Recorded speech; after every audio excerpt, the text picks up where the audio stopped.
Welcome to the Missouri History Museum's Virtual Learning Day for May 2021. This video is part of our virtual craft room, so if you get an opportunity, please check it out. My name is Ellie, and our theme for May is Missouri Medical History. St. Louis has an impressive list of renowned hospitals like BJC, WashU, St. Louis Children's Hospital, and in thinking back, there once was a hospital called Homer G. Phillips in the city of St. Louis. This hospital was known to address the health care needs of African Americans. It also was one of the few places in the country where Black doctors, nurses, and technicians could receive training. Although this hospital no longer exists, it was a dire necessity for the African American community. As we all know, medicine is the field of health and healing. That includes science, medical research, math for statistics, diagnosis, medicine, calculations, as well as medical professionals like doctors, nurses, surgeons, and various specialists. So today, we are going to look deeper into the medical profession of a chiropodist. You're probably not too familiar with that word. Well, the term chiropodist is no longer used in the United States. I'll give you a clue. It is synonymous with podiatrist. Do you give up? Well, a podiatrist or chiropodist is a foot and ankle doctor. Did you know that at birth we are born with 270 bones in our body? But as we grow into adulthood and the bones begin to fuse, it decreases to about 207 bones. More than half of the bones in your body are found in your hands and in your feet. There are 27 bones in each hand and 26 in each foot. And the way they are arranged is remarkably similar. If you bend your fingers, you can see that each contains 3 bones, except for the thumb. The thumb only has 2. Podiatrists are doctors, but they do not go to traditional medical school. They have their own schools and professional associations. They also have DPM, Doctor of Podiatric Medicine, after their names, instead of MD, medical doctor. So today we are going to do a medical simulation of a foot and ankle x-ray. The foot x-ray can help find the cause of common signs of symptoms such as pain, tenderness, swelling, deformities. It can detect broken bones or dislocated joints. After a broken bone has been set by a doctor, an x-ray can help determine whether the bones are in proper alignment and whether they have healed properly. More than half of the bones in your body are found in your hands and your foot. Again, remember, there are 27 in each hand and 26 in each foot. And again, as we do our craft, you will see how similar they are to each other. But before we get started, I would like to share some information with you about a physician. Her name is Dr. Izetta Reddick. She overcame social barriers to develop a successful professional life. As an African American woman and chiropodist, Izetta Reddick had to overcome many obstacles in her life.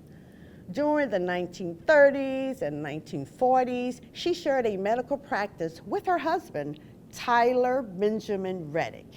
They treated many patients with foot issues, from broken bones, broken toes, blisters, bunions, and other common foot issues.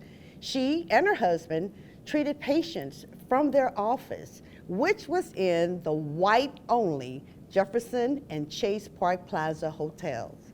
This was a big deal.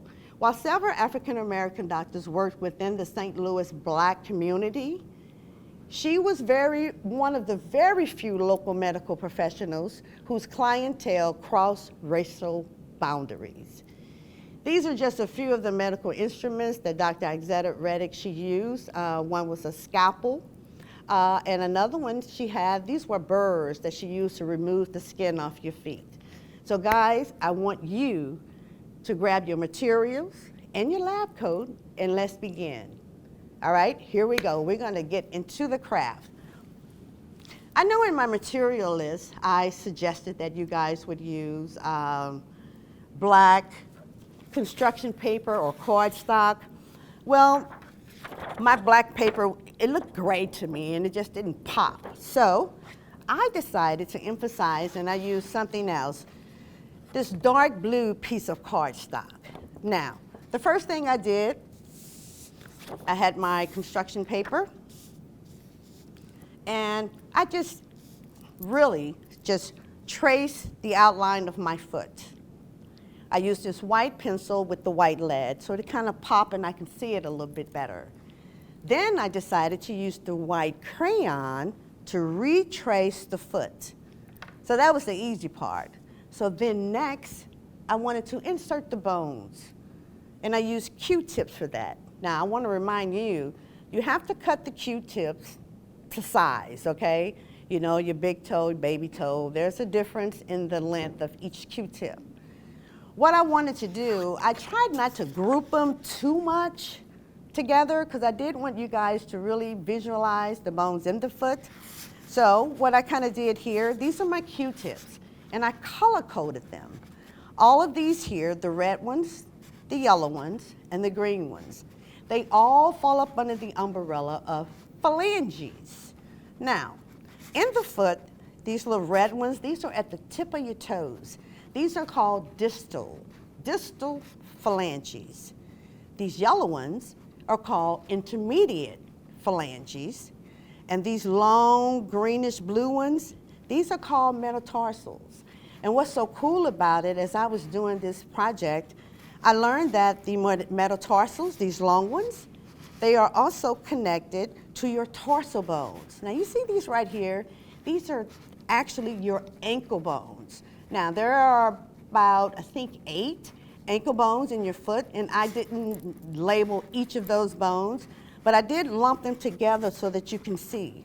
Also, I included here, see this thick stick here?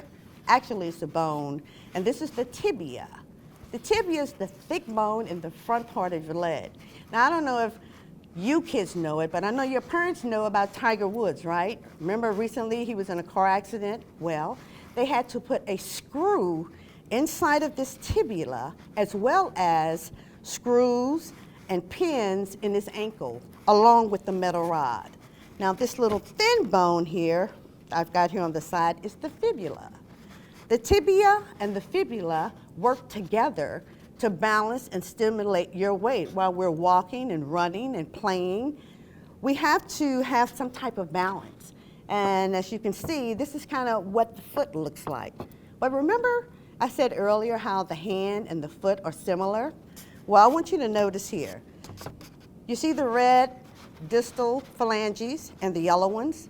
Well, remember I said the thumb only has 2? That also goes for your big toe. It only has 2. The thumb and your big toe do not have the intermediate bone. I want to show you something else here too. When you're looking at your foot, how you can damage your foot, sometimes you can get a bunion. Ugh, that hurts a lot. It's going to throw your balance off. You can have a broken toe. And believe me, a broken toe is not fun. Even a sprained toe would disrupt the way that you are walking.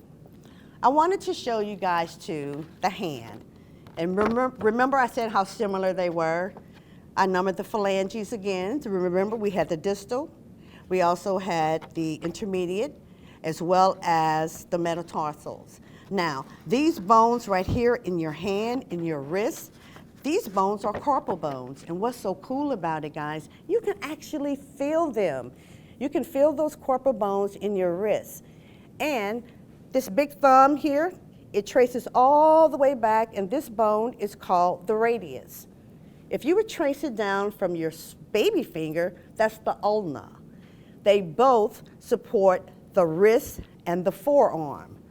So guys, I know it may have been a lot, but I have truly learned so much about the hand x-ray as well as the foot x-ray. So who knew that making an x-ray could be so much fun and educational? Thank you so much for joining us. Please check out our other craft videos as well as more online learning opportunities we have on our website. Remember, to keep making history. Bye.